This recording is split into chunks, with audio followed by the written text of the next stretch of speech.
Niambie kitu kimoja kwanza kabla ya kuendelea. Je, umewahi kufanya kila kitu vizuri, kufanya kazi kwa bidii, kujaribu kwa nguvu zako zote, lakini matokeo bado yakawa ni yale yale? Bado uko pale pale, bado mapato yako yale yale, heshima ile ile, maisha yale yale?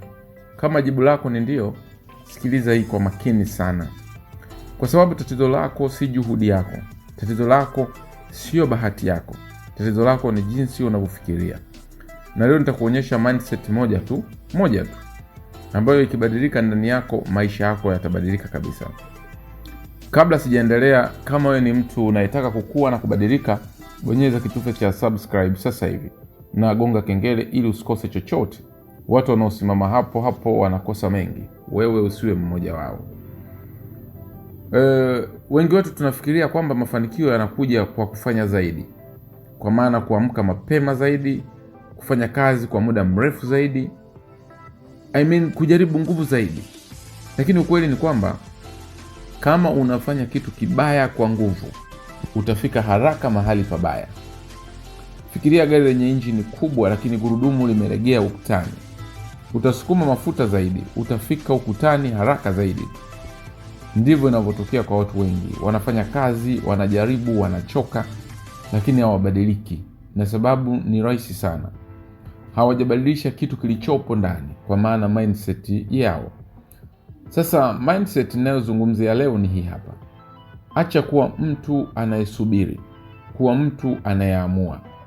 Watu wengi wanaishi maisha ya kusubiri. Wanasubiri wakati ulio mzuri, wanasubiri pesa zipatikane, wanasubiri mtu mwingine awape ruhusa, wanasubiri hali zibadilike. Lakini hali hazitabadilika kwanza. Wewe ndiye unayepaswa kubadilika kwanza. Kuamua maana yake ni nini? Maana yake ni kusema leo, hata bila hali kukaa vizuri, nitachukua hatua moja mbele. Sio hatua 100, sio hatua 50, hatua moja tu inakutosha sana. Lakini unaichukua leo, kwa maana sasa hivi. Watu wanaofanikiwa duniani kote hawakuwa na mazingira mazuri zaidi kuliko wewe. Wengi wao walianza na kidogo zaidi ya walichonacho. Tofauti yao ilikuwa hapa: waliamua kutofungwa na mazingira. Nadharia maarufu inasema kwamba ubongo wa binadamu unajaza nafasi unayoiambia. Kama unaambia ubongo wako usiwezi, itakupa sababu elfu za kutoweza. Lakini ukiwaambia ubongo ninaweza kufanya nini leo, utapata jibu tofauti kabisa. Na kuomba, kama content hii inakugusa moyoni, bonyeza like sasa hivi. Hiyo inanisaidia kuendelea kuleta maudhui kama haya kwa watu zaidi. Na ukishare video hii na mtu mmoja unayemjua anahitaji hii kitu, utakuwa umebadilisha maisha yake. Share ni upendo wa kweli. Lakini inawezaje kutekeleza mindset hii kwa vitendo? Nitakupa mambo matatu rahisi sana. Kwanza, amua kila asubuhi. Usiamke na kuuliza leo nitafanya nini. Amka ukiwa tayari umeshaamua. Usiku wa jana andika kitu kimoja kikubwa unachotaka kufanya kesho. Kitu kimoja tu. Hii inabadilisha ubongo wako kutoka hali ya kusubiri hadi hali ya kutenda. Pili, acha maneno ya ningependa. Ningependa huanza biashara. Ningependa kupunguza uzito. Ningependa kusoma zaidi. Maneno haya ni sumu ya maisha yako. Badilisha na maneno ya nguvu. Nitafanya, ninaanza, nimechagua. Lugha unayotumia ndani yako inabadilisha hisia zako, na hisia zinabadilisha matendo yako pia. Lakini tatu, furahia mwendo, sio tu lengo. Wengi wetu tunatetemeka lengo tu. Tunatetemekea lengo peke yake. Nitafurahi nikiwa na pesa nyingi, nitafurahi nikiwa na mwili mzuri. Lakini furaha hiyo inakimbia mbele yako kila wakati. Watu wanaofanikiwa wanafurahi safari yenyewe. Wanafurahi siku ya leo, hatua ya leo, juhudi ya leo. Kwa sababu maisha ni leo. Leo ndio siku kubwa, sio kesho.